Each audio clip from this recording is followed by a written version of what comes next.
Mr. President, in order to place the bill on the calendar under the provisions of Rule 14, I would object to further proceeding. The objection is heard. The bill will be placed on the calendar. Mr. President, I'm glad to be able to say that 8 Democrats joined Republicans last night to take the first step to reopen the government. And in the very near future, we will be voting on a final package, a clean continuing resolution until January the 30th, and 3 bipartisan full-year appropriations bills. These bills are the military construction, VA, agriculture, and legislative branch appropriations, 3 of the 12 bills that Congress needs to pass on an annual basis. And what that means, Mr. President, is that year-long funding for SNAP, for WIC, for veterans, for essential farm programs, and for a number of other critical priorities will be met. Mr. President, I said that we will be voting on the final package in the very near future, and I'm hoping that will be hours and not days. We're on the 41st day of this shutdown. Nutrition benefits are in jeopardy. Air travel is an extremely precarious situation. Our staffs and many, many other government workers have been working for nearly 6 weeks without pay. I could spend an hour talking about all the problems we've seen, which have snowballed the longer this shutdown has gone on. But all of us, Democrat and Republican, who voted for last night's bill are well aware of the facts. And I'm grateful that the end is in sight. But I would encourage every member of this body, Democrat or Republican, pro-bill or anti-bill, not to stand in the way of our being able to deliver the coming relief quickly. The American people have suffered for long enough. Let's not pointlessly drag this bill out. Let's get it done, get it over to the House so that we can get this government open. Mr. President, as I have emphasized since being elected Majority Leader last November, I remain deeply committed to advancing full-year appropriations bills through regular order.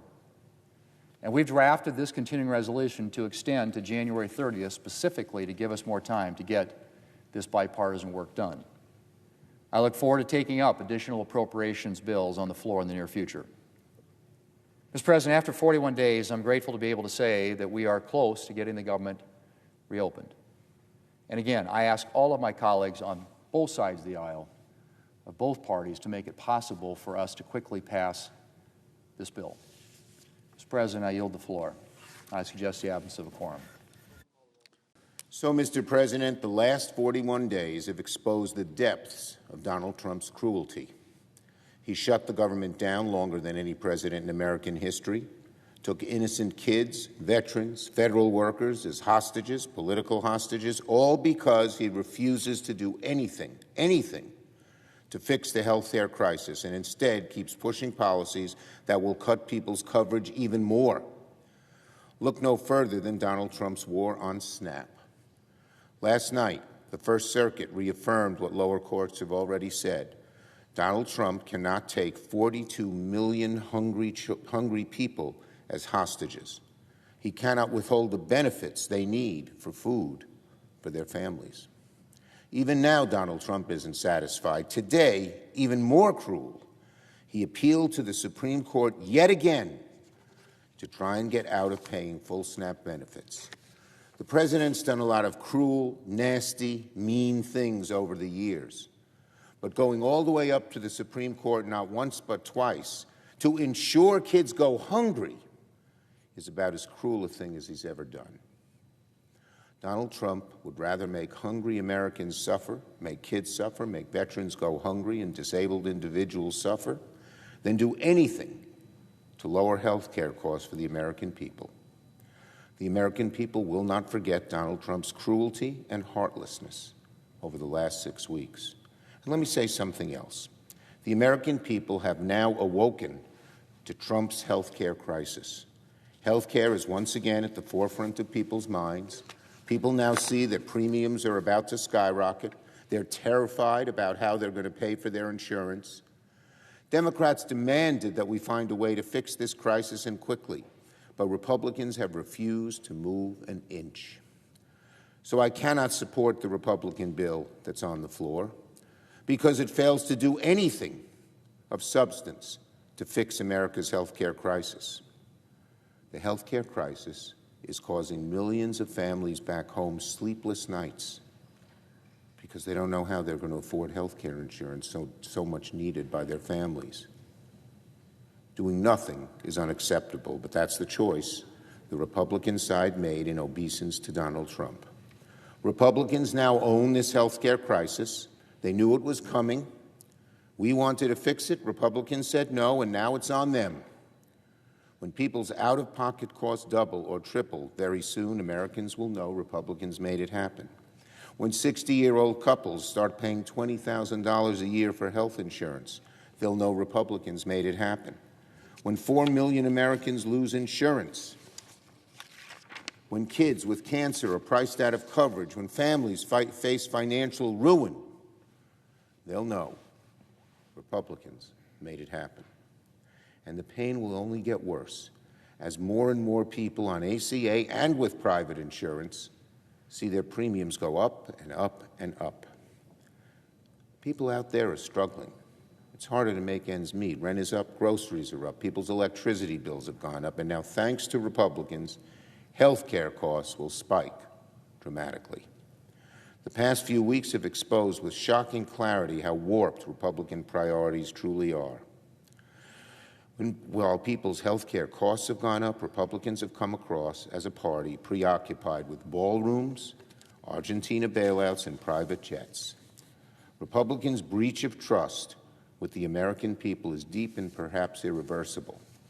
And now that they have failed to do anything to prevent premiums from going up, the anger that Americans feel against Donald Trump and the Republicans is going to get worse. Republicans had their chance to fix this, and they blew it. Americans will remember Republican intransigence every time they make a sky-high payment on health insurance. Yield the floor. Note the absence of a quorum. Good morning, everybody. I'm very thankful to see you all this morning. I'm thankful to welcome you to what appears to be the beginning of the end of the longest government shutdown in U.S. history, as shameful as that is. I don't think it's coincidental. You know how I think, but it's after 40 days of wandering in the wilderness and making the American people suffer needlessly, some Senate Democrats finally have stepped forward to end the pain. It appears to us this morning that our long national nightmare is finally coming to an end, and we're grateful for that.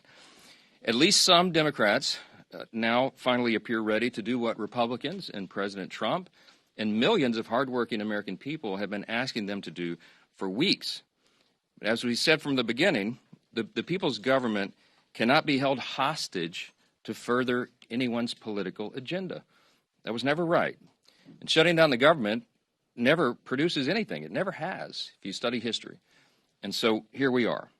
I want to remind everybody this morning of another critical point that you've heard me here repeat over and over the last several weeks. It's something that I and Leader John Thune and President Trump and every Republican leader have all said repeatedly from the beginning. We have always been open to finding solutions to reduce the oppressive costs of health care under the Unaffordable Care Act. We just made clear that we would not and should not ever do that, that is, negotiate as hostages. And I've also reminded you here every morning at this press conference throughout the shutdown, Republicans have not just been talking about reducing costs and fraud and abuse in so many areas and in health care. We've been actually passing new laws to accomplish that urgent mission for the people, and we will continue to do so. So here's where we are by way of schedule, just so you know, you're following. And if you're not at home, if you're waking up to this good news this morning, the Senate's vote late last night of 60 to 40 opens the door now. The Senate is moving forward on an amended House CR, a continuing resolution, that will reopen the government until January 30th. Added to that are provisions to fully fund SNAP provisions through the end of the next fiscal year, which is September 2026. Guaranteed back pay for all federal workers who have been made to endure these hardships over the last several weeks. And it also includes passage of 3 appropriations bills, which we're grateful to be moving through the process. That is the Military Construction Veterans Affairs bill, it's the Agriculture bill, and the Legislative Branch bill. The Senate will be back in session this morning to finish their job, and we're certainly praying that they do. They'll need unanimous consent from all senators to fast-track their final vote. As you know, there are some procedural hurdles that one or more could throw in the way, but we certainly hope that they won't do that because so many people across this country are desperate for the government to reopen. At the very moment that they do that final vote, I will call all House members to return to Washington as quickly as possible. We'll give a 36-hour formal and official notice so that we can vote as soon as possible to pass the amended CR bill and get it to the president's desk. As you all know, and he said as recently as last night, I was with him, and he told the press, he said, we want to get the government open. He's very anxious to get the government reopened and to end the Schumer shutdown. We all are. With regard to the travel challenges, I spoke yesterday at some length with Transportation Secretary Sean Duffy, my former colleague and good friend, and he lamented the serious situation that we have with air travel in the U.S. He's bent over backwards, as all members of the administration and the cabinet have done in all of their areas of jurisdiction, to try to keep the government working for the people and to mitigate the pain and the harm. But the problem we have with air travel is that our air traffic controllers are overworked and unpaid, and many of them have called in sick. That's a very stressful job, and even more stressful exponentially when they're having trouble providing for their families. And so air travel has been grinding to a halt in many places. And as of Sunday, nearly half of all domestic flights and U.S. flights were either canceled or delayed. And it's a very serious situation. So I'm saying that by way of reminder. I'm stating the obvious to all my colleagues, Republicans and Democrats in the House. You need to begin right now returning to the Hill. We have to do this as quickly as possible. Now, we look forward to the government reopening this week so Congress can get back to our regular legislative session. We have a lot of business to do, as you all know, and we will be working in earnest. There'll be long days and long nights here for the foreseeable future to make up for all this lost time that was imposed upon us. I want to close with something that's important. I think it's important to say that this is genuine. I mean this sincerely. We applaud the 7 Senate Democrats and 1 independent senator who did the right thing. They decided to put principle over their personal politics. And my urgent plea of all my colleagues in the House, and that means every Democrat in the House, is to think carefully, pray, and finally do the right thing and help us to bring an end to the pain of the American people. This has gone on too long. Too many people have suffered, and it's long overdue. That's the update I wanted to give you this morning. There are probably lots of questions, but I'm going to get a lot of my own questions answered later today, so stay tuned for more. Thanks so much. From the very beginning of this year, Donald Trump and Republicans have failed to deliver on their core promise to lower the high cost of living in the United States of America. In fact, what Donald Trump and Republicans said is that costs were going to go down on day one. But costs haven't gone down. They're going up. Inflation is going up. Under Republican policies, housing costs are going up. Child care costs are going up. Grocery costs are going up. Electricity prices are through the roof. And now, because of the Republican refusal to extend the Affordable Care Act tax credits, tens of millions of Americans are about to experience dramatically increased health care costs. In some cases, their health insurance premiums will increase by $1,000 or $2,000 per year. That is unacceptable. It will be unaffordable for working class Americans, middle class Americans, and everyday Americans to be able to go see a doctor when they need one. And so House Democrats and Senate Democrats have been fighting hard to address the Republican health care crisis and to lower the high cost of living for everyday Americans in the United States of America. Because the reality is, America is too expensive. And far too many people are struggling to live paycheck to paycheck. They can't thrive. They can barely survive. And that's why Democrats have been waging this fight. And we'll continue to wage this fight. No matter what comes over to us from the United States Senate to the House of Representatives at some point this week. Our position as House Democrats has been crystal clear. We will sit down with any Republicans, anytime, any place, anywhere, in order to find a bipartisan path forward, but we're not down with their my way or the highway approach to governance. That's failed the American people. It's been a disaster for the American people, and the American people know it, which is why last Tuesday, Republicans all across the country got wiped out. One of the most decisive off-year elections ever in modern American history. And so as House Democrats, we know we're on the right side of this fight, the right side of the American people. And we're not going to support a partisan Republican spending bill that continues to gut the health care of the American people. And we're going to continue the fight to extend the Affordable Care Act tax credits.